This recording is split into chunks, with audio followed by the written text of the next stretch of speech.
So I thought that, and I kept thinking about this constantly back to, when I was an undergraduate and the experiences I had then and the choices I made at that time, probably young and naive, but that it put me on a certain path, and maybe it's time to somewhat rethink that path. Thanks. Thanks, Paul. Garrett? Sure. Just very much of a piece, and it's something I'll be thinking about a lot in my own work moving forward. But so, as you mentioned in the bio, one of the things I work on is the politics of expert knowledge formation in the field of peace building. And so, a project I have going right now is peace building has recently been going through what we've described as the local turn, the emphasis in kind of local agency, local knowledge, local capacity building when we do peace building. And part of what I'm trying to do as an intervention is to note that despite the fact that indigeneity plays a really central role in the local turn, the way it's constructed is kind of measured against or vis-a-vis international peace-building interventions. The problem with that is, of course, that there are indigenous people with their own conceptions of peace and justice who live in contexts like the United States, like Canada, any number of other countries that are at no risk of international intervention. And so the way that the whole field is currently thinking about indigeneity within the context of the local turn, it invisibilizes indigenous peace building in what we could think of as kind of settled liberal democratic states. And so the framework that I'm working with is, again, drawing from these indigenous resurgence thinkers, the ideas that they pursue of what they call grounded normativity, again, kind of harkening back to the centrality of the land, and place-based forms of relationality and solidarity. And so, as we saw in the film, each of these different contexts has its own relationships with the land, its own understandings of the significance, the practices that come along with the food cultivation there. And so I think not only learning about those wherever we find ourselves, but especially here at the University of Notre Dame, and so being in dialogue with Gary, learning more about the specificity of Pokagon approaches to this land and what this land meant. How food was what foods were cultivated here, how food was cultivated here. It just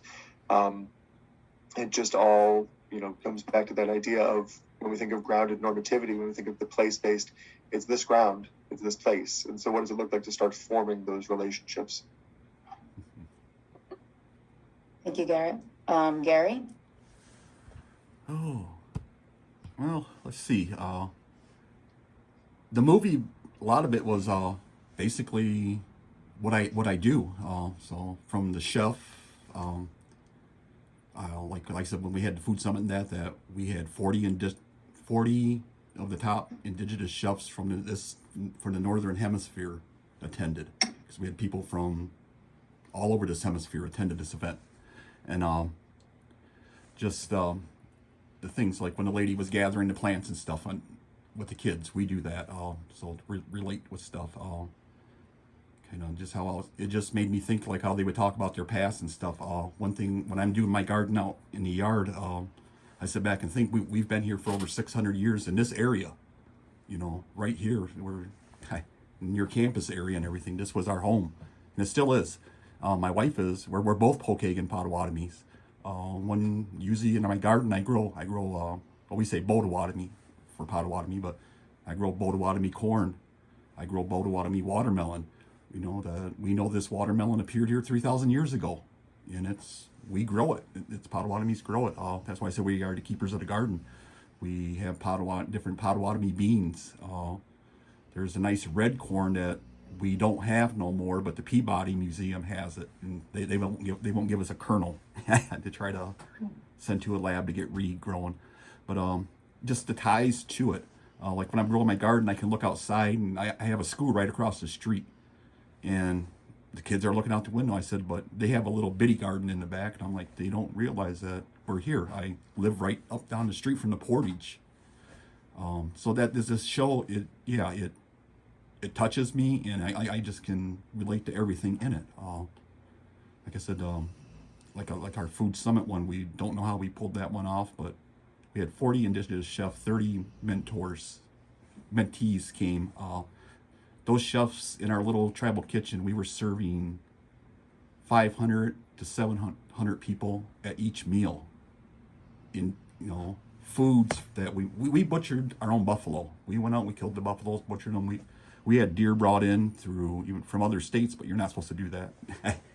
But that was one nation donating to another nation, and we can use the highway system for that. So we had elk, we had stuff from all over, and we fed these people.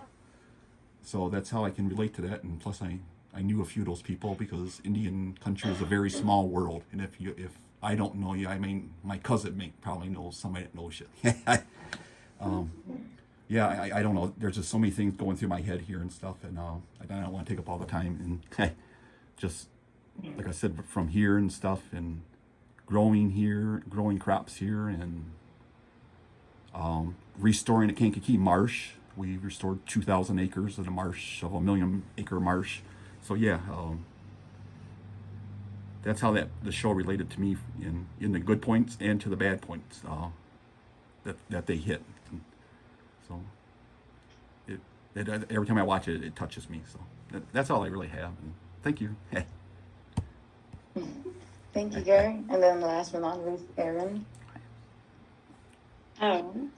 Well, so as stated earlier in my bio, I come from the reservation, and the reservation is home, but I am currently out here. And so growing up in the elementary school on the reservation, I remember learning how to grind the acorns correctly and learning to respect the acorns, because that is what fed my people throughout their entire lives, through the Trail of Tears, through everything. And so we have high reverence for our food. And then coming off of the reservation to go to high school, I was surrounded by tater tots and chicken tenders and foods that I did eat as a kid, but didn't have any cultural significance to me.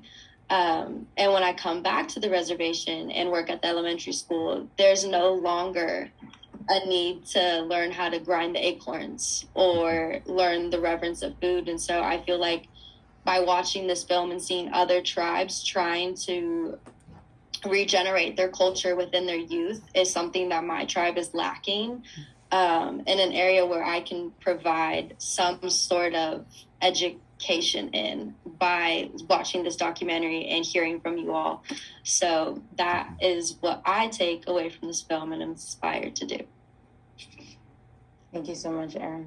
I guess that's really important to navigate, especially because a lot of what we know in history involves the erasure of natives and indigenous people. And the funny part, not funny, but like an ironic part is much of what we do is really also what the indigenous people had done first. So it's important to remember how extractive our society is and how a lot of these things don't happen in isolation. So we're coming to the end of this, and I was just hoping to throw one question to the audience. And I was just wanting to ask if there was a specific moment or scene in the film that you found particularly moving, and what was it about the scene that was especially compelling for you? So I was hoping to get one or two.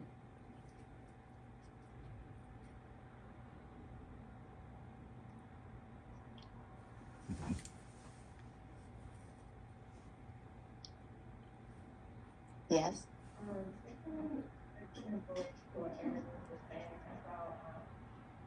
Seeing the youth and the youth being incorporated throughout the film, and seeing that knowledge being passed down to the next generation, and giving the message of hope that I feel like the thing and a lot of like really audience kind of like what we were looking at there earlier, where it's like the NPR version really extracts the indigenous message. It's like, oh, this is what happened previously, but by incorporating the youth throughout the film that way, really ending on that, it kind of created that hopefulness that is really nice to end on.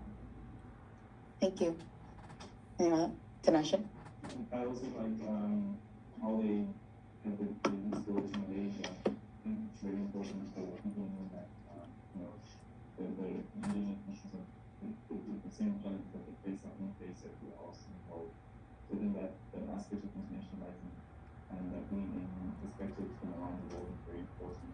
And also mention that those young people in Malaysia don't talk about the only ones that are so Indian people very important. Last thing in the world, but just meeting other people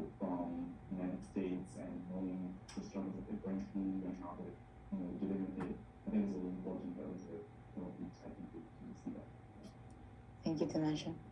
Anyone else? Okay. So I guess we can end on that note. I want to say thank you to our speakers. We've learned a lot today.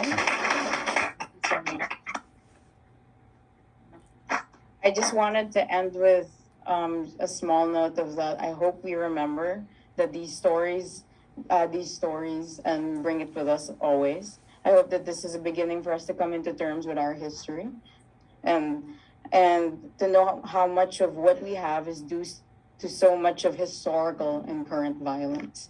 I also hope that this pushes us all to act in big or small ways and in our own circles, to spread what you know to your peers, to continue to learn what these injustices are, and importantly, to act. Because I think that's what we're always stagnating. You know, it comes to a point that what you learn is something you need to do. So please do take actionable steps, and thank you for coming, and I hope you continue to support our events. Thank you to SPI, and support the Native American Students Association at Notre Dame. So thank you so much for coming. I'll add one logistical note. If you want to share this film with anyone that you know, it is currently streaming on Netflix, Amazon Prime, iTunes, and Vimeo on demand, I think was the last thing. There's also, if you go to gather.film, they have many more resources from the First Nations Development Institute, who's involved in putting on this film. So if you want to learn more and find actionable items, how you can contribute monetarily to different intertribal resources on food sovereignty, you can go there and also share that with your friends as well, and continue this cycle of conversation and knowledge building. So thank you again to Compass Project. Thank you again to our panelists, and thank you for coming, and thank you for everyone. Have a great night. I'm gonna try to see you guys. Thank you so much. I really appreciate you being here, and it was just wonderful to have this conversation and to hear from you. And I hope that this isn't the end of this conversation, and that I'm just so glad to have met you all. And thank you for your time here. So thank you. Thank you. Thanks again. Thank you, Gary. Thank you, Aaron. Thank you. I enjoyed it. Okay.